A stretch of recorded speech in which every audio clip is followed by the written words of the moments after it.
Exercise 6.3 question number 11 in figure 6.40 book में ये figure दिया हुआ है। E is a point on side CB produced of an isosceles triangle ABC with AB is equal to AC।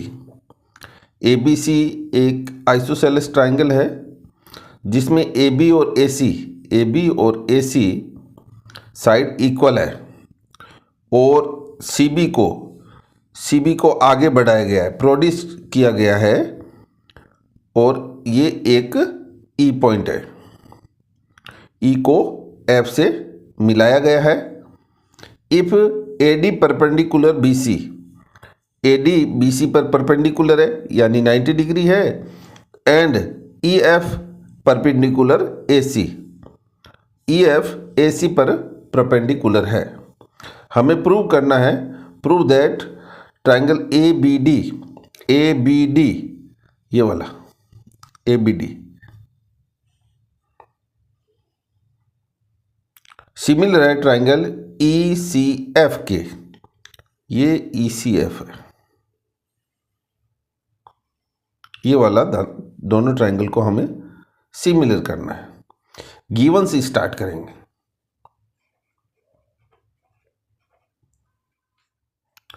Given से start करेंगे। Triangle ABC ये isosceles triangle है।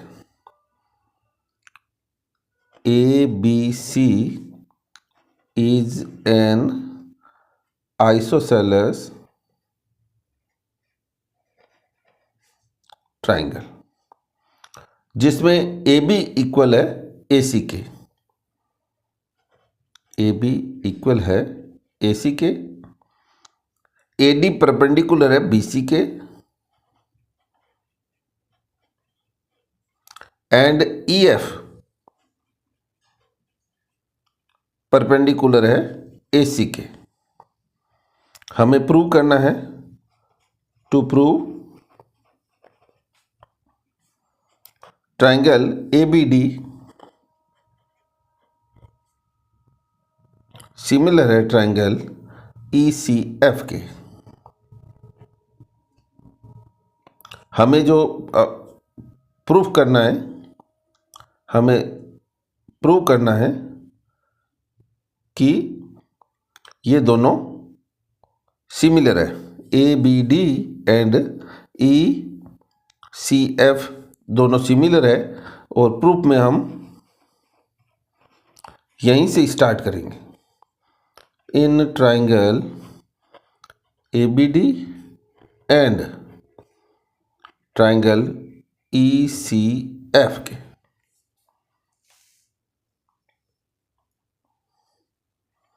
ये दोनों परपेंडिकुलर है इसलिए 90 डिग्री है।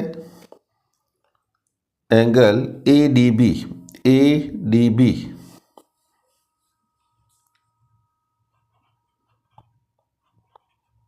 इक्वल है EFC के। EFC के ये भी 90 डिग्री है। Angle EFC equal to 90 degree है। रीजन हम राइट कर देते हैं। AD परपेंडिकुलर है BC के ये वाला और ये EF परपेंडिकुलर है AC के। ये हमने इसका रीजन कट दिया। अब हमें एक एंगल और चाहिए।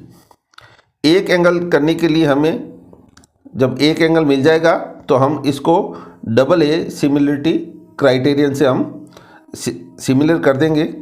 तो दूसरा एंगल है, ये देखो AB और AC दोनों इक्वल साइड है तो इनके अपोजिट साइड क्या होते हैं, इक्वल होते हैं। तो C और B एंगल भी इक्वल है क्योंकि ये आइसोसेलेस ट्राइंगल है। आइसोसेलेस ट्राइंगल के जो सेम साइड होते हैं उनके अपोजिट एंगल इक्वल होते हैं।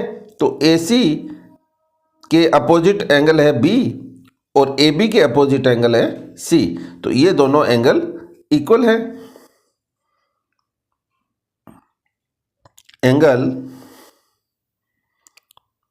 ये ए बी डी ले रखा है, ए बी डी यही एंगल हो रहा है, angle A B D equal to E C F के।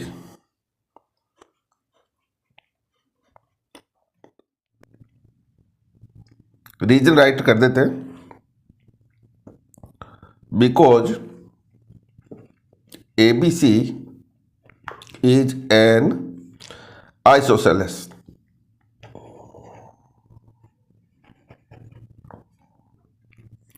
and AB is equal to AC। AB और AC इक्वल है, so angle B equal to angle C, opposite angle है।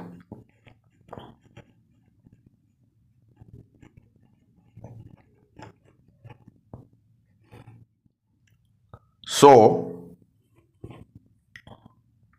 Triangle ABD similar है triangle के ECF के, और हमें लगा है, हमारा रीजन राइट कर देते हैं, बाय AA सिमिलरिटी क्राइटेरियन।